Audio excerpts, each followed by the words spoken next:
Good afternoon, everyone, and welcome. I will begin with an overview of economic conditions and an explanation of the decisions the committee made at today's meeting. My colleagues and I have one overarching goal: to sustain the economic expansion with a strong job market and stable prices for the benefit of the American people. The U.S. economy is in a good place, and we will continue to use our monetary policy tools to help keep it there. The jobs market is strong, showing healthier wage gains and prompting many people to join or remain in the workforce. The unemployment rate is near historic lows, and inflation remains near our 2% goal. We continue to expect that the American economy will grow at a solid pace in 2019, although likely slower than the very strong pace of 2018. We believe that our current policy stance is appropriate. Since last year, however, we've noted some developments at home and around the world that bear close attention. Given the overall favorable conditions in our economy, my colleagues and I will be patient in assessing what, if any, changes in the stance of policy may be needed. Let me explain in more detail how incoming data warrant our current stance and a wait-and-see approach to changes. With the benefit of fiscal stimulus and other tailwinds, growth in 2018 was strong, in fact at 3.1%, the strongest year in more than a decade. For some time, most forecasts have called for growth to continue in 2019 at a somewhat lower but still healthy pace. For example, last September, committee participants saw growth coming in at about 2.5% this year. Data arriving since September suggests that growth is slowing somewhat more than expected. Financial conditions tightened considerably over the fourth quarter. While conditions have eased since then, they remain less supportive of growth than during most of 2018. Growth has slowed in some foreign economies, notably in Europe and China. While the U.S. economy showed little evidence of slowdown through the end of 2018, the limited data we have so far this year have been somewhat more mixed. Unusually strong payroll job growth in January was followed by little growth at all in February. Smoothing through these variations, average monthly job growth appears to have stepped down from last year's strong pace, but job gains remain well above the pace necessary to provide jobs for new labor force entrants. Many other labor market indicators continue to show strength. Weak retail sales data for December bounced back considerably in January, but on balance seemed to point to somewhat slower growth in consumer spending. Business fixed investment also appears to be growing at a slower pace than last year. Inflation has been muted, and some indicators of longer-term inflation expectations remain at the low end of their ranges in recent years. Along with these developments, unresolved policy issues such as Brexit and the ongoing trade negotiations pose some risks to the outlook. Much of the discussion at our meeting focused on what we should make of the varied indicators. Today's summary of economic projections, the SEP, reflects the assessments of individual committee participants, and these views are in line with a broad range of other forecasts and point to a modest slowdown with overall conditions remaining favorable. FOMC participants now see 2019 growth at roughly 2%, with the unemployment rate remaining below 4%. Core inflation, which omits the effects of volatile food and energy prices, remains close to 2%. Declines in oil prices since last fall are expected to push headline inflation below 2% for a time, but this effect is likely to be temporary. Now, I'm describing views of the most likely outcomes, but historical experience reminds us that growth and inflation this year could be stronger or weaker than what we now project. The federal funds rate is now in the broad range of estimates of neutral, the rate that neither tends to stimulate nor to restrain the economy.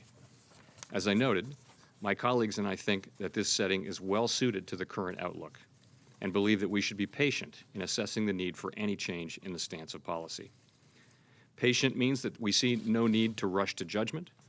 It may be some time before the outlook for jobs and inflation calls clearly for a change in policy. In discussing the committee's projections, it's useful to note what those projections are as well as what they are not. The SEP includes participants' individual projections of the most likely economic scenario, along with their views of the appropriate path of the federal funds rate in that scenario. Views about the most likely scenario form one input, into our policy discussions. We also discuss other plausible scenarios, including the risk of more worrisome outcomes. These and other scenarios and many other considerations go into policy, but are not reflected in projections of the most likely case. Thus, we always emphasize that the interest rate projections in the SEP are not a committee decision. They're not a committee plan. As Chair Yellen noted some years ago, the FOMC statement, rather than the dot plot, is the device that the committee uses to express its opinions about the likely path of rates. Today, the committee released balance sheet normalization principles and plans, revised balance sheet normalization principles and plans. We have long said that the size of the balance sheet will be considered normalized when the balance sheet is once again at the smallest level consistent with conducting monetary policy efficiently and effectively. We have sought to make the normalization process transparent, predictable, and gradual in order to minimize disruption and risks to our dual mandate objectives. Today's announcement is the result of discussions over the past 4 FOMC meetings about how best to achieve these goals. The plans have many technical details, and I'll be happy to answer questions on those details, but for now, I'll summarize the key elements. Since October 2017, we've been allowing our asset holdings to decline by not reinvesting all of the payments we receive as securities mature or were prepaid. Today, we announced that we intend to slow the runoff of our assets starting in May and to cease runoff entirely in September of this year. In September, reserve balances may still be somewhat above the level required to conduct policy efficiently and effectively. If this is so, we may hold the size of our asset holdings roughly constant for a time. During this time, ongoing gradual increases in currency and our other non-reserve liabilities would imply very gradual declines in reserve balances. When the committee judges that reserves should not decline further, securities holdings will again begin to rise as dictated by the growth of demand for our reserve and non-reserve liabilities. We believe that these plans will facilitate a predictable, transparent, and smooth process, and we will make additional adjustments if conditions warrant. The committee will soon turn to a few remaining normalization topics, including the desired maturity composition of our portfolio of Treasury securities. We maintain our long-stated intention to return to a portfolio consisting mainly of Treasury securities. Thank you, and I will be glad to take your questions.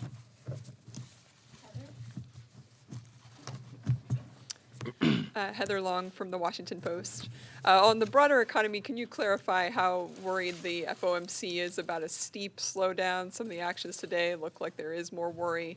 And on the balance sheet, can you clarify, does the FOMC see the runoff as a form of monetary tightening?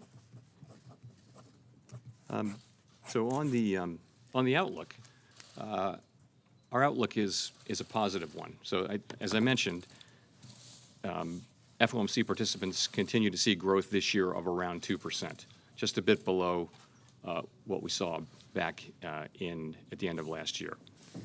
And part of that is seeing that economic fundamentals, underlying economic fundamentals, are still very strong. You have a strong labor market by most measures. You have rising incomes. You've got very low unemployment. You have confidence surveys for households and also for businesses that are at attractive levels, and you also have financial conditions that are more accommodative than they were a couple of months ago. So we see the outlook as a positive one. As far as the balance sheet plan, the answer to that is you asked whether that's related to our monetary policy in effect, and the answer is really no.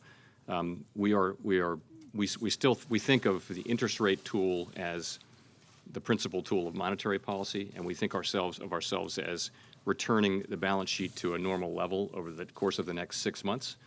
And we're not really thinking of those as two different tools of monetary policy.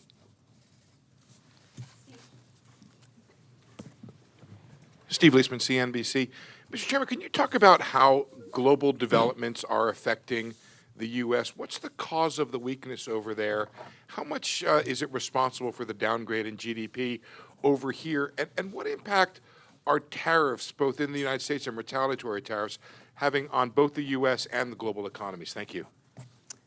So the global economy was a tailwind for the United States in 2017. That was the year of synchronized global growth. And we began 2018 expecting and hoping for more of the same. What happened instead is that the global economy started to gradually slow, and now we see a situation where the European economy has slowed substantially, and so has the Chinese economy, although the European economy more. And just as strong global growth was a tailwind, weaker global growth can be a headwind to our economy. How big is that effect? It's hard to be precise about it, but clearly we will feel that. It is an integrated global economy, and global financial markets are integrated as well. As in terms of what's causing it, it seems to be a range of different things. It's in China, you have factors that are very specific to China. The main point, though, is that I would say the outlook. Let's look at the outlook. Chinese authorities have taken many steps since the middle of last year to support economic activity, and I think the base case is that ultimately Chinese activity will stabilize at an attractive level. And in Europe, we see some weakening, but again, we don't see recession, and we do see positive growth still. You ask about tariffs. I would say tariffs may be a factor in China. I don't think they're the main factor. I think that the main factors are the de-levering campaign that the government undertook a couple of years ago, and also just the longer-term slowing to a more sustainable pace of growth that economies find as they mature. In terms of our own economy, the level of tariffs is relatively small in the size of our economy, relative to the size of our economy. We have, since the beginning of the year and before really, been hearing from our extensive network of business contacts a lot of concerns about tariffs, concerns about material costs on imported products and the loss of markets and things like that, depending on which industry. So there's a fair amount of uncertainty. It's hard to say how much of an effect that's having on our economy. It's very hard to tease that apart, but I will say it's been a prominent concern among our business contacts for some time now. Jim? Hi, thank you, Chairman. I want to switch gears temporarily to Wells Fargo. Wells Fargo last week announced that its chief executive received a 5% pay raise last year, and this comes among continued settlements by the bank of various consumer abuse and reports that new consumer unfriendly sales incentives are returning. Do you have concerns about Wells Fargo's efforts to fix its problems, and do you expect the asset cap to remain in place beyond this year? Wells Fargo. So what happened at Wells Fargo really was a remarkably widespread series of breakdowns, really, in their risk management apparatus, which resulted in significant consumer abuses, let's say. And as it's gone on, it's become clear that, I think some time ago became clear that these are deep problems that needed to be addressed in a fundamental kind of a way. So there's a lot of work to do on that. And we put in place really an unprecedented sanction in the form of an asset growth cap. And we will not lift that until Wells Fargo gets their arms around this, comes forward with plans, implements those plans, and we're satisfied with what they've done. And that's not where we are right now. Do you believe it's appropriate for the CEO to be getting a pay raise in light of those conditions in terms of corporate governance? Our main supervisory focus is on the company fixing its risk management approach and fundamentally rebuilding that approach. We don't approve individual pay packages. We do supervise boards of directors for having a set of compensation practices that don't reward short-term risk-taking and that sort of thing. And we will supervise based on that.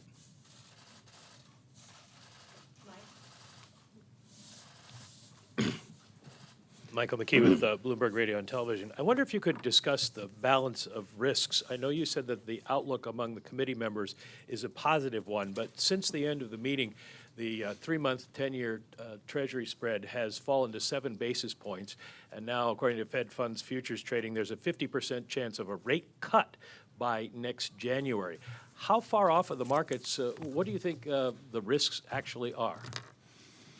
Well, first, the data are not currently sending a signal that we need to move in one direction for another, in my view. I would say it this way. We see a positive outlook for this year, a favorable outlook for this year, as I mentioned. So in our SEP projections, committee members, participants generally see growth of around 2%. They see unemployment remaining below 4%.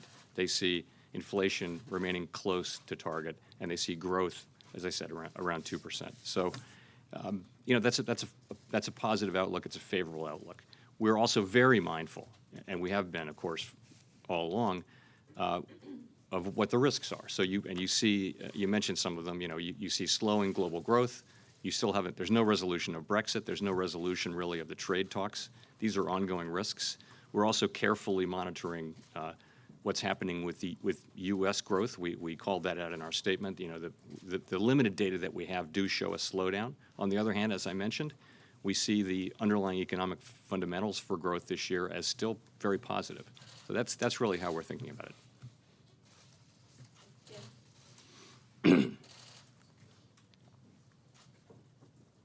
Hi, Mr. Chairman, Jim Tankersley, New York Times. I'm curious, you're now a full percentage point, actually more than a percentage point below the White House in your projections for growth this year. By my calculations, that's the largest spread we've seen since the end of the recession between the White House and the Fed. Why? For one, do you think you see the economy so differently than they do, and do you worry at all about implications for policy from that? I haven't seen their projection. I wouldn't comment on their projection. I would take it this way. You can think of growth as being composed of two things, and one is really growth in the workforce, more hours worked, and the other is productivity. It's output per hour. You can really think of growth as those two things. And I've been often mentioning these days that it would be great if we had national level policies to support higher labor force participation. The United States is now one of the lowest countries among the advanced economies in terms of our labor force participation by prime age workers. And that's a place where we can grow faster. If we can bring more people into the labor force and give them a chance to contribute to and benefit from our overall prosperity, that would be a great thing for the country. So I would like to see that. Productivity is much harder. It's very difficult to project productivity over long stretches of time. It's a function of evolving technology. So I guess I would say, what is the potential growth rate? It's quite hard to know with any precision, and I just would like to see us, undertake an effort to make it be as high as it can sustainably be. A quick follow-up on that. Do you see the tax cuts, the 2017 tax cuts, as having provided a large boost to labor force participation as the White House does? I would say so. I think it's clear that the tax and spending policies that were adopted early last year supported demand in a significant way last year. And it's also the case, I think, that they should have some supply side effects. I think it's hard to know, it's hard to identify those with any precision. And we hope they're very large. The idea would be that lowering corporate taxes would spur more corporate investment, which would spur more productivity, and lowering individual taxes would spur greater labor force participation.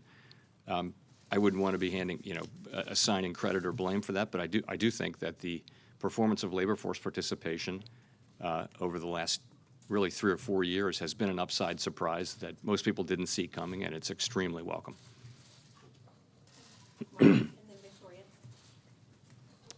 Marty Krutzinger with the Associated Press. With the new dot plot today, you've gone from 2 rate hikes in 2019 to 0. You still have 1 showing for next year. The Fed funds futures trading has been alluded to as showing rate cuts at the end of this year. Is that a possibility in your mind, given the sharp change you've made at this meeting? As I mentioned, the data that we're seeing are not currently sending a signal which suggests moving in either direction for me, which is really why we're being patient. We feel our policy rate is in the range of neutral. The economy is growing at about trend. Inflation's close to target. Unemployment's under 3%. It's a great time for us to be patient and watch and wait and see how things evolve. Hi, Victoria Guida with Politico. On stress testing, I wanted to ask, how do you respond to criticism that the Fed's recent move to remove the qualitative objection from CCAR makes it less transparent to the general public?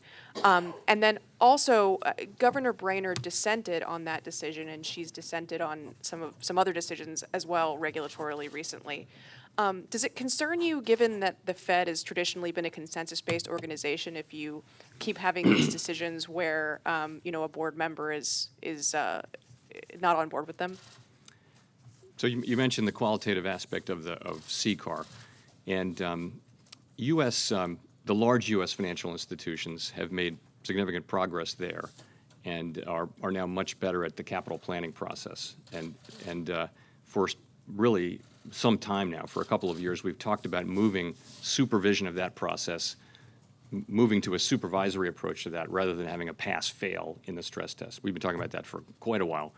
And I think given the level that the banks have moved to in capital planning, we did that. It shouldn't be a big surprise, something we've been talking about doing for a couple of years. For banks that are newer to CCAR and haven't made that kind of progress, then they're still going to be they're still going to have a qualitative test until they can reach similar levels of achievement. In terms of having disparate views, we try we are very much a consensus-driven organization. We try very hard to reach consensus on things. In the end, it's very healthy to have disparate views and to state them publicly and put them on the record. It's nothing but healthy from my standpoint. We'll always be trying to reach consensus, and I'm committed to that. Trevor Honeycutt from Reuters. You mentioned that you have kind of a positive outlook as it regards the economy, but also see slower growth on the household side and the business side. Given how big of a part of the U.S. economy that is, what gives you kind of confidence that the slowdown we're seeing is temporary? So on the household side, what we saw was a very weak reading on retail sales in December, and then a bounce back in the January reading. And it was a surprise, I would say, and inconsistent with a significant amount of other data. We're not dismissing it in any way, but I would go back to what is it that supports consumer spending? It's 70% of the economy, as you point out. It's strong economic underlying fundamentals. So rising wages, high levels of employment, low levels of unemployment, high levels of job creation. Confidence. The household's confidence surveys have moved back up to where they were last summer. So we look at those fundamentals and we think that looks like a setting in which consumption will have support from underlying economic fundamentals, and that's really what we're thinking there. We're also patiently watching and waiting and not assuming. We're not taking no signal from the incoming data. That's why we called it out in our statement. So I think our eyes are open on this. Nick Timmeros of the Wall Street Journal. Chair Powell, in 1998, the Fed eased policy in a way that some say may have avoided a recession, others say may have helped fuel the NASDAQ tech stock bubble. And financial conditions have eased considerably this year since the policy pivot that you made clear in January. The S&P, for example, is just 3% below last summer's peak. And so I wonder, does this episode from 20 years ago bear at all on your thinking today about the risks posed by rising asset values in an environment of a shallower policy path? We're in a very different world today and post-crisis because we now very carefully monitor financial conditions and financial stability concerns on an ongoing basis, and we publish a report twice a year, and we have quarterly board meeting and briefings where we look deeply into these things. So this is something we have very much on our radar screen. I would say overall, we don't see financial stability vulnerabilities as high. There are some aspects of the financial markets that we're carefully monitoring, and those are in the nature of things that might be amplifiers to a downturn as opposed to a financial stability concern, which might lead to a financial crisis and that kind of thing, which we don't see. So we do monitor that, I would also say that, the whole question of monetary policy and financial stability is an unsettled and difficult one in our world. We do think that the principal tools for, for managing financial stability are regulation, supervision, macroprudential tools, and those sorts of things, as opposed to changing the interest rate. But we're certainly very mindful of financial conditions and those risks. If it's the case that we're in a lower neutral interest rate world where you could have more asset price appreciation, do you think the Fed needs more macroprudential tools so that it doesn't have to lean on monetary policy to do so much? It's a very difficult question with a long answer. In our system, we mainly rely on through the cycle tools like high capital and stress tests. That's our financial stability system is built on those tools: high capital, high liquidity, resolution planning, stress testing. So those are always on. We also have some tools like the countercyclical capital buffer, which we can deploy at times when vulnerabilities are meaningfully above normal. But we do rely on those tools. And I would say our banks are well capitalized. They're far better capitalized and better aware of their risks and more liquid than they were before the financial crisis. So they'll be more resilient in difficult states of the economy. Donna, and then James. Donna Borak with CNN. Included in the president's fiscal 2020 budget is a new estimate that the nation's debt will balloon to more than $31 trillion over the next decade by 2029. You've previously said that the country is on an unsustainable fiscal path.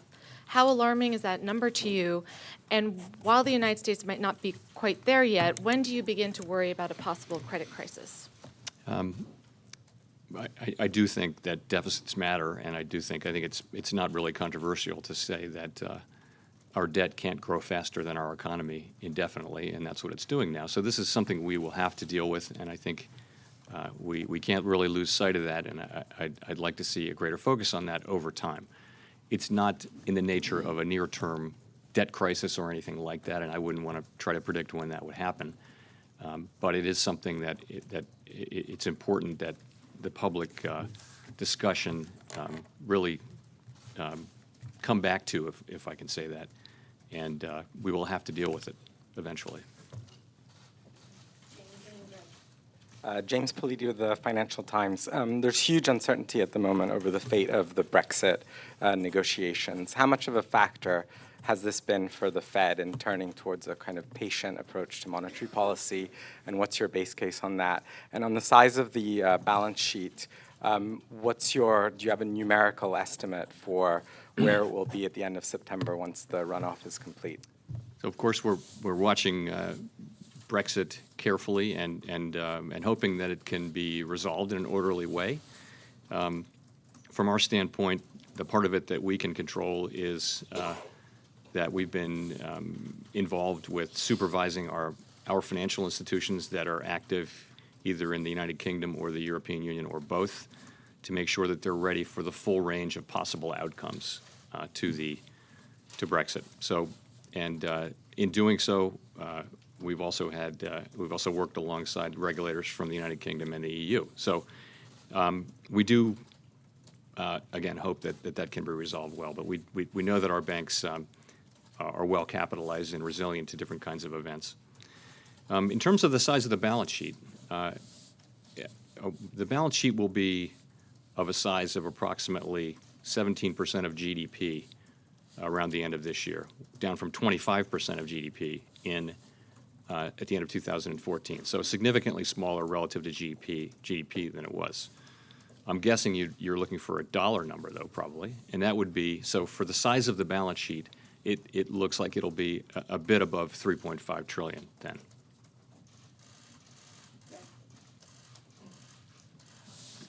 Greg Robb from MarketWatch. Chairman Powell, could you talk through your outlook for inflation this year? You're not concerned about it? And why aren't rising wages feeding into inflation? Let me take wages first, if I can. So wages have moved up in the last couple of years and are now running at healthier, higher levels, and that's a good thing. In fact, a lot of the wage gains have been going to lower paid workers as can happen late in the cycle, which is also a good thing. So, but that's not price inflation, that's wage inflation. Our mandate is, is price inflation. So what I see is an inflation that's close to 2%, but that sort of keeps bumping up against 2% and then maybe moving back down a little bit. And I don't feel that we have kind of convincingly achieved our 2% mandate in a symmetrical way. Now, what do we mean by symmetrical? What we really mean is that we would look at, we know that inflation will move around on both sides of the target, and what we say is that we would be equally concerned with inflation persistently above as persistently below the target. So that's really our framework. And I don't think we've quite achieved that yet, because we're really 10 years deep in this, almost 10 years in this expansion, and inflation is still kind of,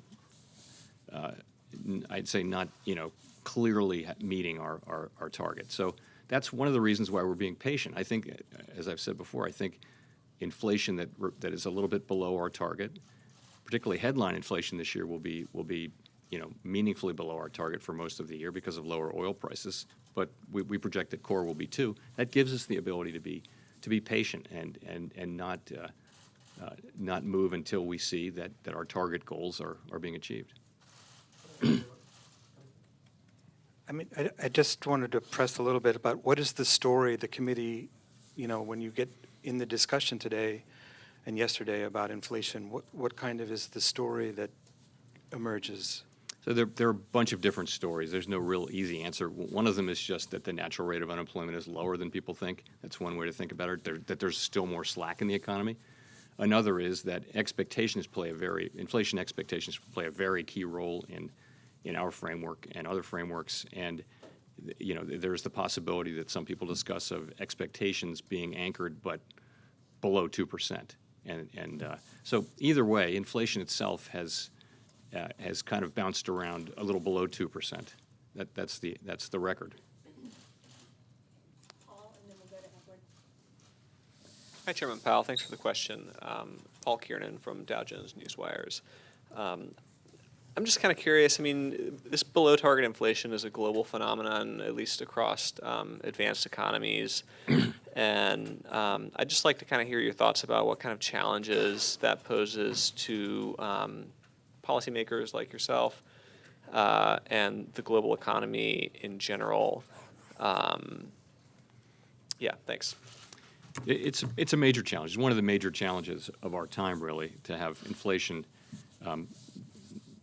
downward pressure on inflation. Let's say it gives central banks less room to respond to downturns, right? So if inflation expectations are below 2%, they're always going to be pulling inflation down, and we're going to be paddling upstream and trying to keep inflation at 2%, which gives us some room to cut. When it's time to cut rates when the economy weakens, and that's something that central banks face all over the world, and we certainly face that problem too. It's one of the things we're looking into as part of our strategic monetary policy review this year. The proximity to the zero lower bound calls for more creative thinking about ways we can, uphold the credibility of our inflation target, and we're open-minded about ways we can do that.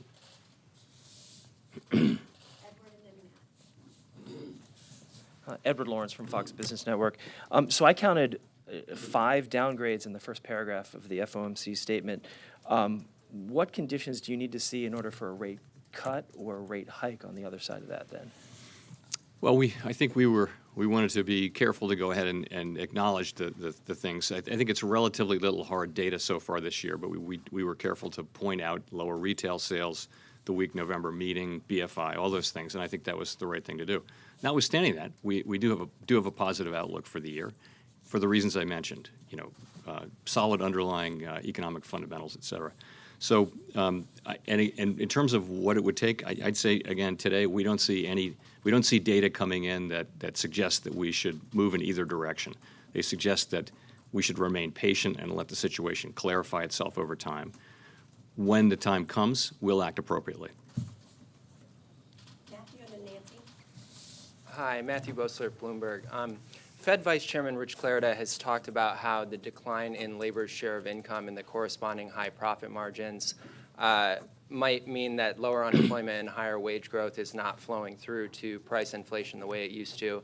But so far throughout this tightening cycle, the Fed has not allowed wage growth to rise above longer-term interest rates until just very recently. So I'm wondering if going forward, given these insights about the labor share and high profit margins and the linkage between wages and prices, would you be in favor of allowing wage growth to continue accelerating without matching that with higher interest rates? Well, let me say that we've had a significant move up in wages and compensation over the last few years, and which does not trouble me from the standpoint of inflation.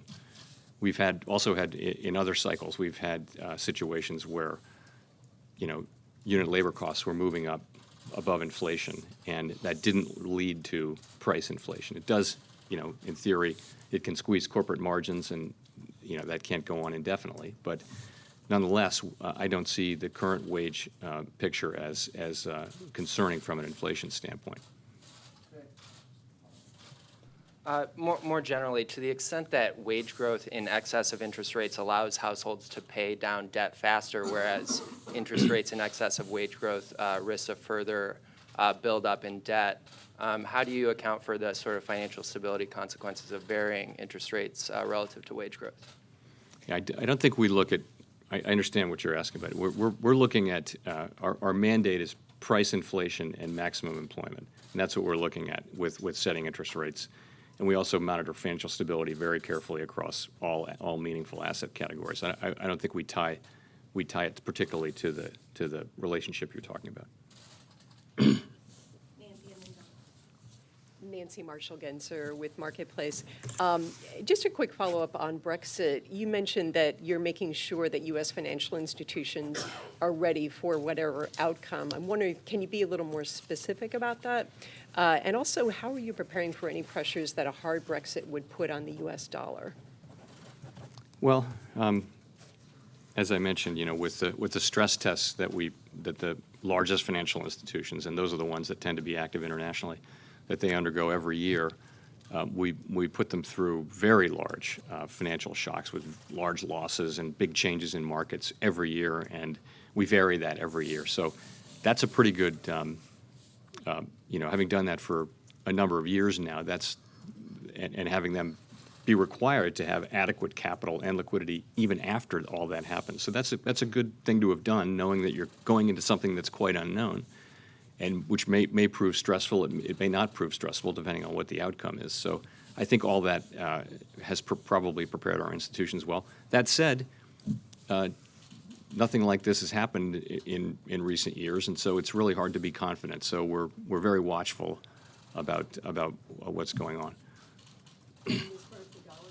The dollar is really the business of the Treasury Department. It's certainly a financial condition unto itself that plays into our models, but we don't seek or model or attempt to affect the dollar directly with our policies. John and then Brian. Hi, John Heltman. John Heltman with American Banker.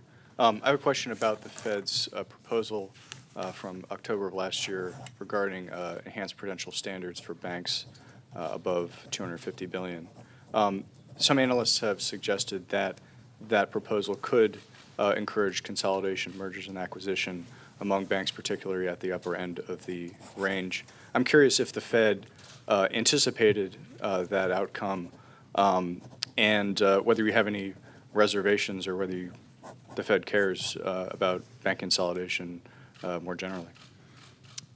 We're not motivated by a particular view of industry structure that we're trying to achieve through our regulation. I think we want to have banks of all different sizes and with different business models out there carrying out their functions in the economy. So that's how we think about that. I would also say when banks merge and move into a larger asset category, they get stronger regulation, not weaker regulation. So if you think about it, if you're a medium-sized bank and you merge with another medium-sized bank, you wind up being more than a medium-sized bank. And the sense of our tapering is that our tailoring policy is that the highest expectations fall upon the largest, most systemically important, most complex institutions, and then at every step along the way, the expectations become more tailored to the risks that that institution actually presents to the economy. So Go to Brian and then back to Steve. Hi, Chair Powell. Brian Chung with Yahoo Finance. Thanks for taking my question. So as the Fed remains on pause, does the central bank find the onus on fiscal policy to extend this economic recovery and fend off a slowdown? As in, is the Fed positioning itself to take on a reactionary role to whatever fiscal policy is doing? I'm asking because we're seeing the waning effect of tax reform and no material news on infrastructure. So just wondering kind of how you feel the monetary policy, fiscal policy balance is in swing right now. So we take fiscal policy as as exogenous to what we do. In other words, we're at whatever happens with fiscal policy, we take that. We don't evaluate it. We don't criticize it, and we don't overreact to it either. So I think it's just a fact. It's just an external fact about the economy for us.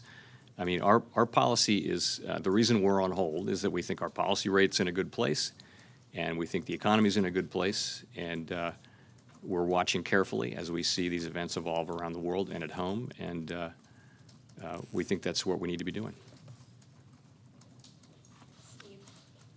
Steve Beckner, freelance journalist reporting for NPR, Mr. Chairman.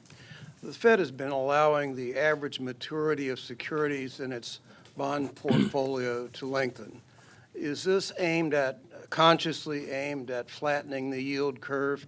And is that going to be part of the Fed's longer run balance sheet strategy? And if flattening the yield curve is a conscious long-term strategy, are you concerned about the side effect of heightening concerns about a flatter or inverted yield curve being a harbinger of recession? Basic answer to your question is no. We are the decision about the maturity composition of the Fed's balance sheet in the longer run lies ahead of us. We have not made that decision, and we really haven't begun to have the serious series of discussions over a series of meetings to grapple with that. That I think will be something we turn to reasonably soon, but I think it will take some time. It's a consequential decision and one that needs some thought. We've had a lot of balance sheet discussions, as I mentioned, over the last 4 meetings, but this is the next big one, the big decision that we'll face. And I think we're not going to be in a rush to resolve it, but we'll turn to it soon. Can I just follow, please?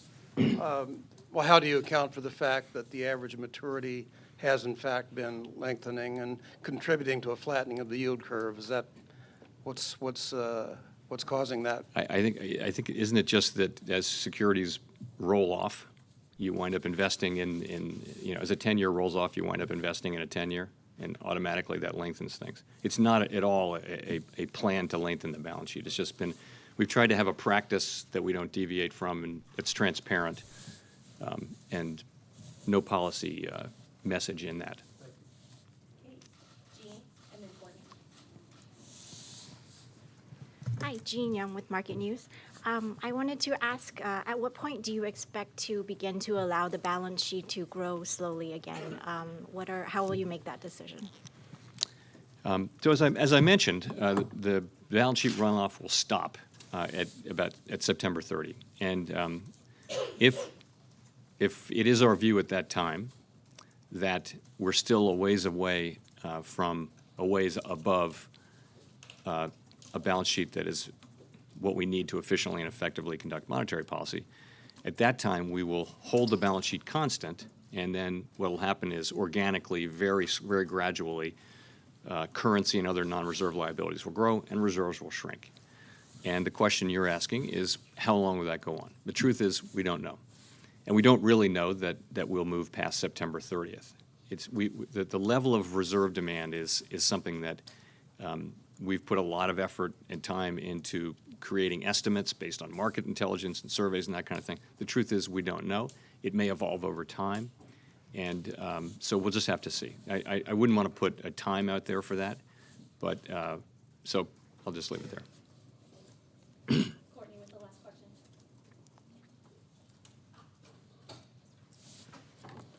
Hi, Mr. Chairman. Courtney Brown from Axios. Are you concerned at all what the market impact will be should the Fed resume policy tightening somewhere down the line? As I'm sure you know, the market listens to you very, very closely.